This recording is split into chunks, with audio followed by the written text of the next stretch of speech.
కోల్కతాలోని salt lake స్టేడియంలో జరిగిన విధ్వంసంపై పోలీసులు చర్యలు తీసుకున్నారు. మెస్సీ ఈవెంట్ మెయిన్ ఆర్గనైజర్ శతధ్రువ్ దత్ను అదుపులోకి తీసుకున్నారు. కోల్కతా ఎయిర్పోర్ట్లో శతధ్రువ్ దత్ను అదుపులోకి తీసుకున్నారు. సాకర్ దిగ్గజం లయనల్ మెస్సీ ఈవెంట్కు ఏర్పాట్లు సరిగ్గా చేయకపోవడంతో సాల్ట్ లేక్ స్టేడియంలో విధ్వంసానికి పాల్పడ్డారు అభిమానులు. మెస్సీ మ్యాచ్ ఆడకుండా వెళ్లిపోయారన్న ఆగ్రహంతో అభిమానులు స్టేడియంలో సీట్లు ధ్వంసం చేశారు. గ్రౌండ్లోకి కుర్చీలు, వాటర్ బాటిళ్లు విసిరేశారు. బ్యారికేడ్లు దాటుకుని లోపలికి చొచ్చుకెళ్లేందుకు ఫ్యాన్స్ యత్నించారు. ఫ్యాన్స్ గొడవ చేయడంతో సొరంగం ద్వారా బయటకు వెళ్లిపోయింది మెస్సీ టీం. ఫ్యాన్స్ ను అదుపు చేసి ప్రస్తుతం పరిస్థితిని అదుపులోకి తీసుకొచ్చామని కోల్కతా పోలీసు ఉన్నతాధికారులు ప్రకటించారు. మరోవైపు కోల్కతా సాల్ట్ లేక్ స్టేడియంలో జరిగిన విధ్వంసంపై క్షమాపణలు చెప్పారు పశ్చిమ బెంగాల్ సీఎం మమతా బెనర్జీ. మెస్సీ టూర్లో నిర్వహణ లోపం ఉందని అంగీకరించారు. నిర్వహణ లోపంపై విచారణ కమిటీ వేశారు. మరోవైపు కోల్కతా మెస్సీ పర్యటన ఏర్పాట్లపై గవర్నర్ కూడా సీరియస్ అయ్యారు. బెంగాల్ ప్రభుత్వాన్ని నివేదిక కోరారు.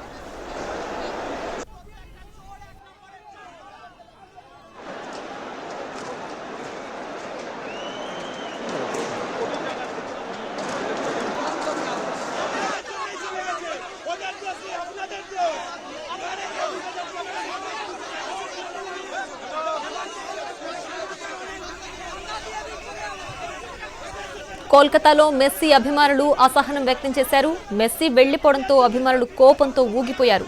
స్టేడియంలోకి వాటర్ బాటిల్స్, కుర్చీలు విసిరేశారు. మెస్సీని చూడలేకపోవడంతో అభిమానులు ఆగ్రహం వ్యక్తం చేశారు. టికెట్ కొని వృధా అంటూ అభిమానులు ఫైర్ అయ్యారు. మెస్సీ పేరుతో వ్యాపారం చేశారంటూ మండిపడ్డారు. బ్యారికేడ్లు దాటుకుని స్టేడియం లోపలికి వెళ్లిన ఫ్యాన్స్ పై పోలీసులు లాఠీచార్జ్ చేశారు. అభిమానులు రచ్చ చేయడంతో మెస్సీ టీంను టన్నెల్ గుండా బయటకు పంపారు పోలీసులు.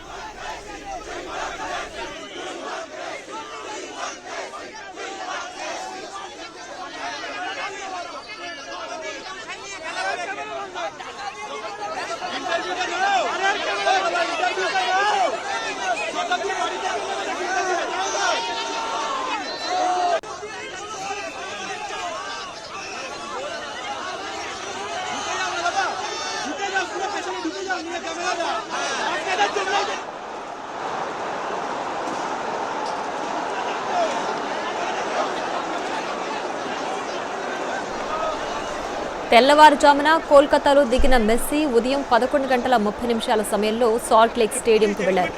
అప్పటికే భారీ స్థాయిలో అభిమానులు అక్కడికి తరలించారు.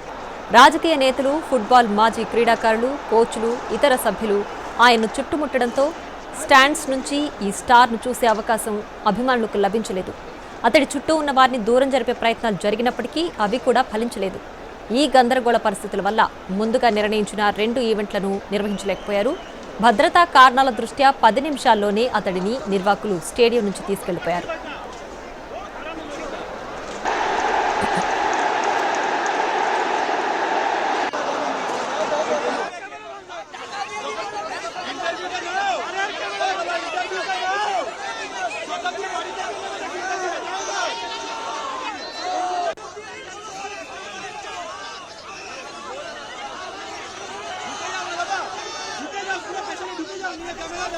మెస్సీ వెళ్లిపోవడాన్ని చూసిన అభిమానులు సహనం కోల్పోయారు. టికెట్ కోసం భారీగా ఖర్చు పెట్టి కొన్ని గంటల పాటు వేచి చూసిన వారు కనీసం మెస్సీ నోటి నుంచి ఒక్క మాట కూడా వినలేకపోవడం వారిని అసహనానికి గురిచేసింది.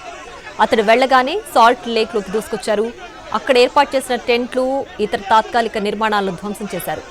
అక్కడి భద్రతా సిబ్బంది వారిని నియంత్రించలేకపోవడంతో గంటపాటు ఈ గందరగోళం కొనసాగింది.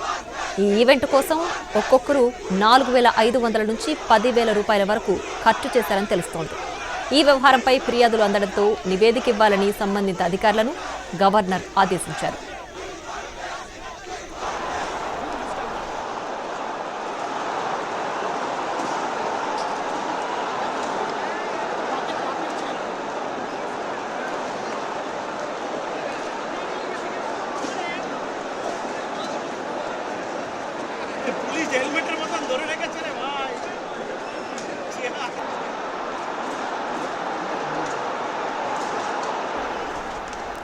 మొత్తం 72 గంటల కంటే తక్కువే భారత్లో గడిపే మెస్సీ హైదరాబాద్తో పాటు ముంబై, ఢిల్లీలోనూ పర్యటిస్తాడు.